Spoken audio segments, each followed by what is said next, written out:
It was a cold October night on the island of Sodor. The moon was full and a low fog covered the tracks, and a slight breeze ran through the air. The engines were all awake, listening to Edward tell spooky stories. As Edward continued on, and when the little engine crawled across the bridge, he heard a child's voice say, "It's so cold, and I can't get warm." All the other engines were horrified and shaking at the thought. Suddenly, Donald and Douglas chuffed up on both sides of the shed and whistled loudly. Boo. All the engines yelped and let off steam out of fright, except for Edward, Donald, and Douglas, who were all snickering. "Gotcha," said Donald. "You should have seen the look on your faces," said Douglas. "Bollocks," exclaimed James. "I wasn't scared." "Nor said I," said Gordon. Percy, in the meantime, was shaking like a leaf on a tree. Gordon and James rolled their eyes at the little green saddle tank in annoyance. "All right, good one, you two," said Henry. "Must I always be a part of a crew that takes pleasure in childish pranks?" said Gordon.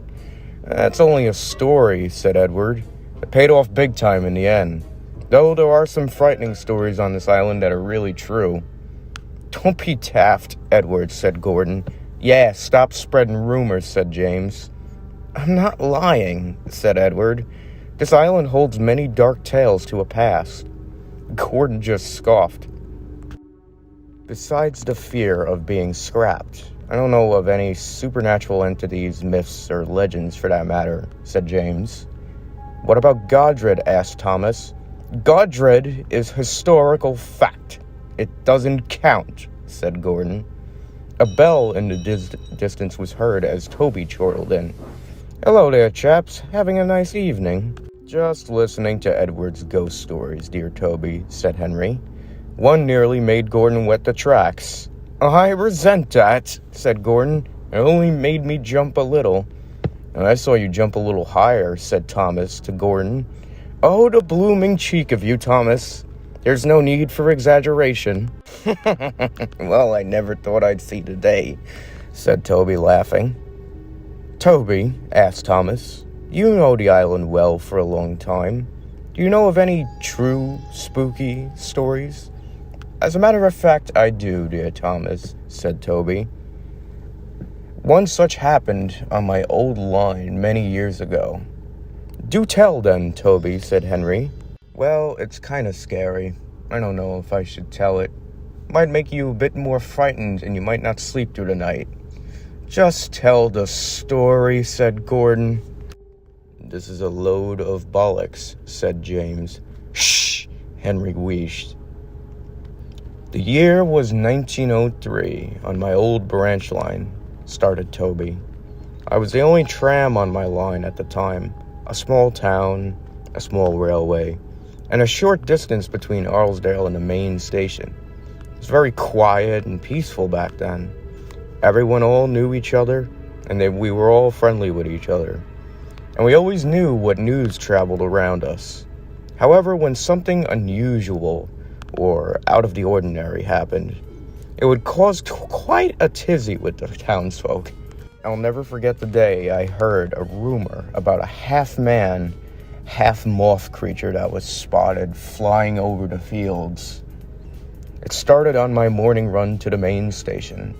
I collected Henrietta and 5 coal trucks.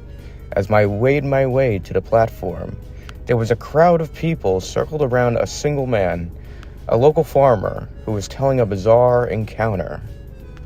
It was big. It had huge wings. It made moaning and groaning sounds as it flew over me. Frightened my dog and my herd of sheep," the man said as Toby's driver stepped out of the cab. "What are you on about, old chap?" asked Toby's driver.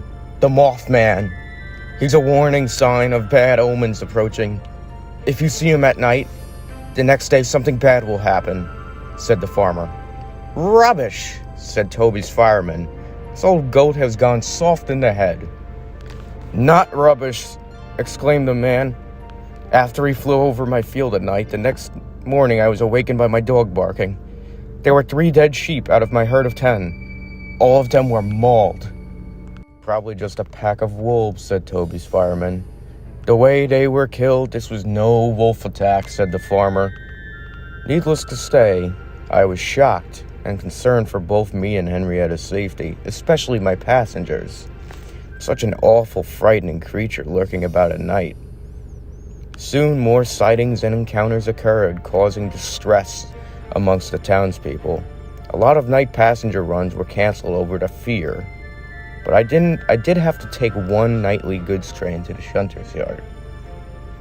And the quickest way was past the farmer's field, where the first sighting occurred.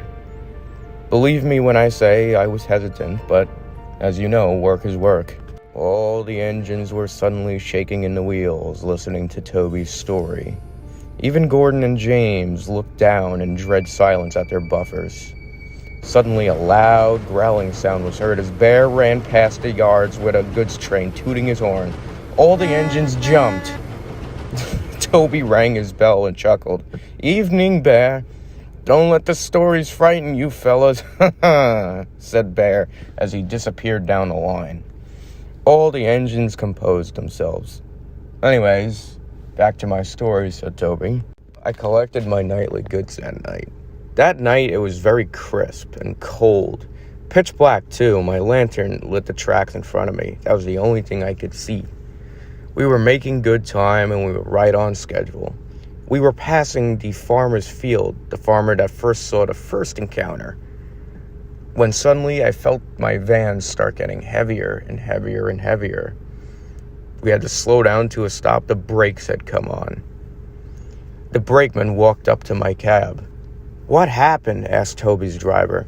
"Sorry, we have a leak in the hose. The brakes came on by accident," said the brakeman. The fireman just rolled his eyes. "I'll sort it out with the brakeman. Let me get my tools." "All right, I'll keep Toby steaming," said Toby's driver. "Right then," said his fireman. "All right, let's go have a look at that hose." As the fireman and brakeman walked towards the back of my train, it left me deep in thought, standing there idle.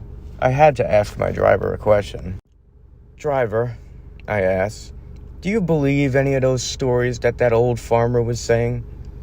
"I'm sure there's a logical explanation behind them, old chap. You don't have to worry about them," said his driver. I hoped it was just a fairy tale exaggerated for fun.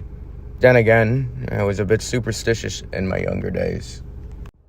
Suddenly, we were watching the trees on the tree line. I looked out at the field next to me. There was nothing but pitch black, lit only by the moonlight. A few sheep in the field as well, and some hay bales stacked up neatly.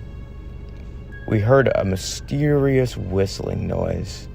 It sounded like wind passing through a tunnel. We heard creaking coming from the distance. "What was that?" I said. "The trees in the wind, maybe," said my driver. Then we heard a third noise. It was a groaning. It sounded like someone was really nervous or in pain, squeaking and creaking. We heard flapping noises like a flag rippling in the air. "Driver?"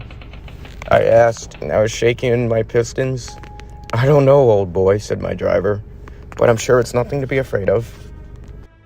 I darted my eyes around, looked upward, all around me, looked towards the tree line and then out to the field. The sky only lit by the moonlight, and I saw it. "Goodness gracious, look!" I said. "Great Scott, what is that?" said my driver. We saw a massive pair of wings swooping towards us with a humanoid body attached to them. It groaned in a swift motion over us. Both me and my driver were wide-eyed in shock and shaking in fear. It swooped down low over the trees and into the clearing of the field. Then we heard a voice. "Oh, damn it! Oh no! Nope, I'm going down!" The winged creature suddenly plummeted into a stack of hay bales in the field and crashed with an enormous thump. "It's crashed into the hay bales," I said. The driver, now puzzled, exclaimed, "I don't think that was no nightmarish creature of the night. I'll go investigate." "Do be careful," I said. I feared for my driver's safety. My driver returned shortly with a smile on his face. "Meet your Mothman, Toby." A man in a strange cap with goggles and a jumpsuit walked up next to my driver. "Well, I never," I said in surprise. The man spoke up. "I do apologize for frightening you. Allow me to introduce myself. I am Sir Patrick Young Alexander, British aviation enthusiast and inventor. I've been secretly flying my glider at night as your local law enforcement officials won't allow me to do a demonstration in town." "So that's what everybody has been seeing," I said. "Your glider." "I do apologize for giving everyone a bit of a scare," said Patrick. "I didn't think anyone would be out this late at night. I do my flight tests alone, trial and error." "Are you hurt?" I asked. "Bless you, no. Those bales softened my landing quite a bit." "It's a shame about your flying machine," said my driver. "Can we give you a ride to the station?" "How kind of you. That would be lovely. Don't worry about the glider. I can just build a new one." My fireman called out from a distance. "All fixed, we're good to go," he said, running up to Toby's cab. "Who's this gentleman?" And Patrick happily exclaimed, "I'm the Arlesdales and Mothman, apparently." As my driver explained to my fireman, all three of us laughed. We dropped the man off at the station and I trundled home.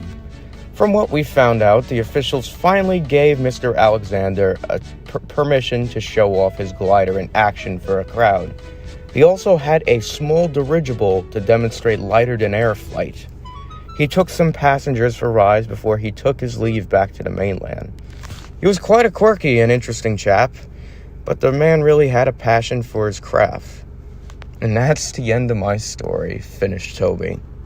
"That wasn't scary," said Percy.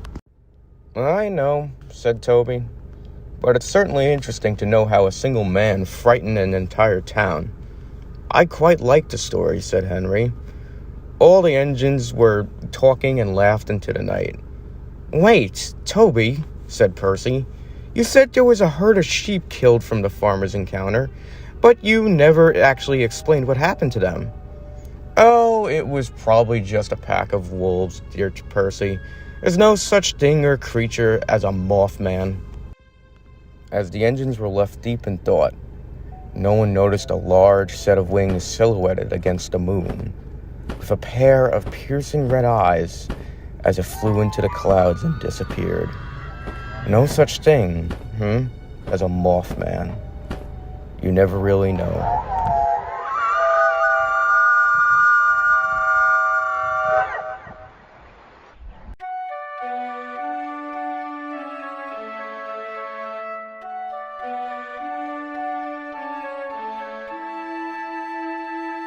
Well, this is quite the place.